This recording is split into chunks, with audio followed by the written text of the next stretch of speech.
নমস্কার বন্ধুরা, রিনাস কিচেনের তরফ থেকে তোমাদের স্বাগত। আজ আমি তোমাদের ট্র্যাডিশনাল চিকেন করে দেখাবো। প্রথমে আমি কড়াইতে হোয়াইট অয়েল দিয়ে দিলাম, একটু বেশি করেই দিলাম, যাতে চিকেনগুলো আমি ভালো করে ভাজতে পারি।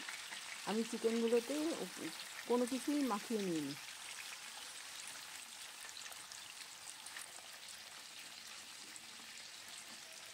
নুন মেশালে জল বেরিয়ে যায়, তাই আমি নুনও দিইনি।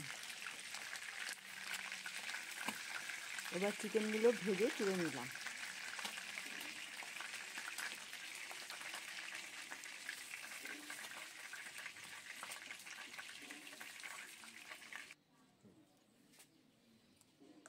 এবার আমি কড়াইয়ের তেলটা কমিয়ে নিয়েছিলাম, অনেকটা তেল ছিল তো, সেই তেলটা আমি একটা বাটিতে ঢেলে রাখলাম। এবার কড়াইতে আমি ফোড়ন দিলাম তেজপাতা, বড় এলাচ একটা, আর লবঙ্গ, দারচিনি আর এলাচ দুটো তিনটে করে দিয়ে দিলাম।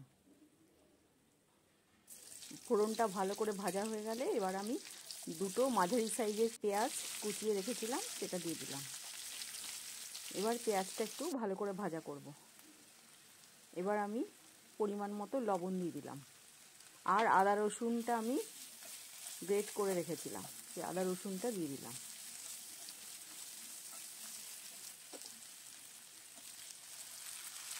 আর একটু ছোট একটা টমেটো কুচি করে কেটে রেখেছিলাম, সেটা দিয়ে দিলাম।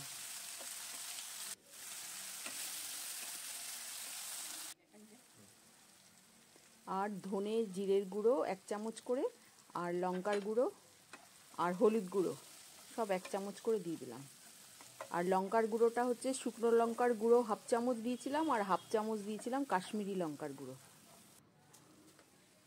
আর পরিমাণ মতো একটু চিনি দিয়ে দিলাম 1/2 চামচ মতো, আর 3টে কাঁচা লঙ্কা দিয়ে দিলাম।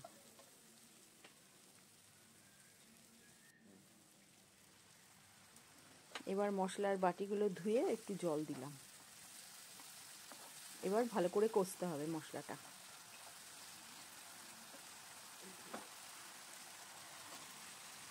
এবার আমি ভেজে রাখা চিকেনগুলো দিয়ে দিলাম। যদি আমার রান্নাটা তোমাদের ভালো লাগে তাহলে চ্যানেলটাকে সাবস্ক্রাইব করো, লাইক করো, শেয়ার করো, কমেন্টস করো, আর বেল বাটনটা ক্লিক করে দিও। এবার আমি 2 চামচ মতো টক দই দিয়ে দিলাম, আর কসৌরি মেথি আমি 1 চামচ মতো দিয়ে দিলাম। তাহলে চিকেনের গন্ধটা খুব সুন্দর বেরোবে কসৌরি মেথিতে।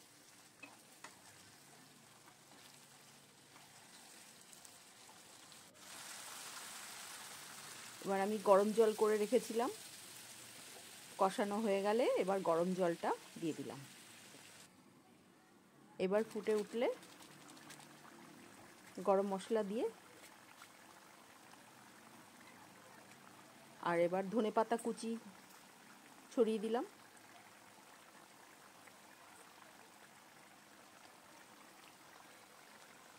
আমার রান্নাটা কমপ্লিট।